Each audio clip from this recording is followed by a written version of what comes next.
മുംബൈ ഭീകരാക്രമണ കേസിൽ ഇന്ത്യക്ക് കൈമാറരുത് എന്ന തഹാവൂർ റാണയുടെ ഹർജി US സുപ്രീം കോടതി തള്ളിയതോടെ റാണയെ ഇന്ന് ഇന്ത്യയിലെത്തിക്കും.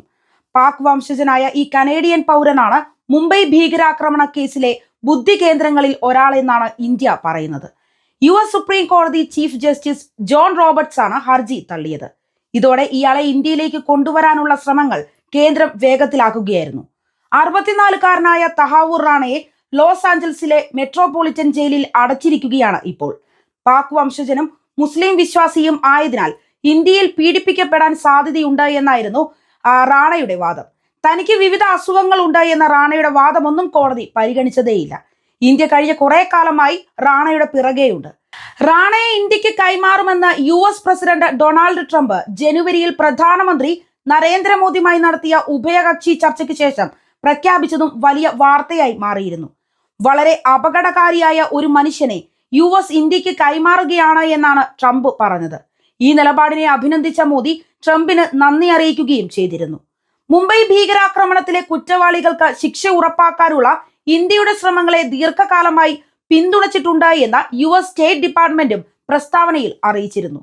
തന്നെ ഇന്ത്യക്ക് കൈമാറാനുള്ള US നടപടിക്കെതിരെ റാണ തുടർച്ചയായി US കോടതികളിൽ അപ്പീൽ സമർപ്പിച്ചു. കീഴ്ക്കോടതികൾ അപ്പീലുകൾ തള്ളിയതോടെയാണ് US സുപ്രീം കോടതിയെ റാണ സമീപിച്ചത്. ഇപ്പോൾ അതും തള്ളിയിരിക്കുകയാണ്. ഇതോടെ എന്തായാലും ഇന്ത്യക്ക് ഈ ഭീകരനെ വിട്ടുകിട്ടുമെന്ന് ഉറപ്പായിരിക്കുകയാണ്. റാണയെ ഇന്ത്യക്ക് വിട്ടുകിട്ടുന്നതോടെ സുരക്ഷാ ഏജൻസികൾക്ക് ചോദ്യം ചെയ്യലിലേക്കും വിചാരണ നടപടികളിലേക്കും കടക്കാനും സാധിക്കും. പാകിസ്ഥാൻ കേന്ദ്രീകരിച്ചുള്ള വ്യവസായിയും കനേഡിയൻ പൗരനുമായ തഹാവൂർ റാണയ്ക്ക് ആക്രമണത്തെക്കുറിച്ച് അറിവുണ്ടായിരുന്നുവെന്നും ഭീകരരുമായും പാക് നേതാക്കളുമായും ബന്ധപ്പെട്ടിരുന്നതായും ഇന്ത്യ കണ്ടെത്തിയിരുന്നു. പാക് US ഭീകരനും മുംബൈ ഭീകരാക്രമണത്തിന്റെ മുഖ്യ സൂത്രധാരനുമായ ഡേവിഡ് കോൾമാൻ ഹെഡ്ലിയുമായി റാണ നിരന്തരം ബന്ധം പുലർത്തിയിരുന്നുവെന്നും തെളിവുകളുണ്ട്. അമേരിക്കൻ സുപ്രീം കോടതി ഹർജി തള്ളിയതോടെ റാണയുടെ ജീവിത കഥ ലോകം മുഴുവൻ ചർച്ച ചെയ്യുകയാണ്. പാക് ആർമിയിൽ ക്യാപ്റ്റൻ റാങ്കിൽ ഡോക്ടറായി ജോലി ചെയ്യുന്നതിനിടെ മുങ്ങി കാനഡയിൽ പൊങ്ങി വൻ വ്യവസായിയാവുകയും ഒടുവിൽ പാക് ചാരനാവുകയും ചെയ്ത തഹാവൂർ ഹുസൈൻ റാണയുടെ ജീവിതകഥ തീർത്തും അസാധാരണം തന്നെയാണ്. ലഷ്കർ-ഇ-തൊയ്ബ ആസൂത്രണം ചെയ്ത മുംബൈ ആക്രമണത്തിന് തലച്ചോറായി പ്രവർത്തിച്ചത് ഡേവിഡ് കേൾമാൻ ഹെഡ്ലിയാണ് എന്നും അതിന് എല്ലാ സഹായവും ചെയ്തു കൊടുത്തത് തഹാവൂർ റാണയാണ് എന്നുമാണ് റോയും NIAയും അടക്കമുള്ള ഇന്ത്യൻ ഏജൻസികൾ പറയുന്നത്. ചോദ്യം ചെയ്യലിൽ റാണ മുംബൈ ആക്രമണകാലത്ത് നഗരത്തിൽ പോയിരുന്നുവെന്നും താജ് ഹോട്ടലിൽ സന്ദർശിച്ചുവെന്നും കണ്ടെത്തുകയും ചെയ്തു. റാണ 2008 നവംബർ 11 മുതൽ 21 വരെ ഇന്ത്യയിൽ തുടർന്നതായി മുംബൈ പോലീസ് സമർപ്പിച്ച കുറ്റപത്രത്തിലും പറയുന്നുണ്ട്. റാണയ്ക്കെതിരെ 400-ലധികം പേജുകളുള്ള കുറ്റപത്രം മുംബൈ കോടതിയിൽ സമർപ്പിക്കപ്പെട്ടു. റാണയുടെ സ്ഥാപനത്തിന്റെ മുംബൈയിലെ ശാഖയാണ് ഭീകരർക്ക് ഒത്താശ ചെയ്തത് എന്നും അന്വേഷണ സംഘം കണ്ടെത്തിയിരുന്നു. ആക്രമണത്തിന് മുമ്പ് ഹെഡ്ലിയും മുംബൈയും ഇന്ത്യയിലെ മറ്റ് നഗരങ്ങളും സന്ദർശിച്ചിരുന്നു.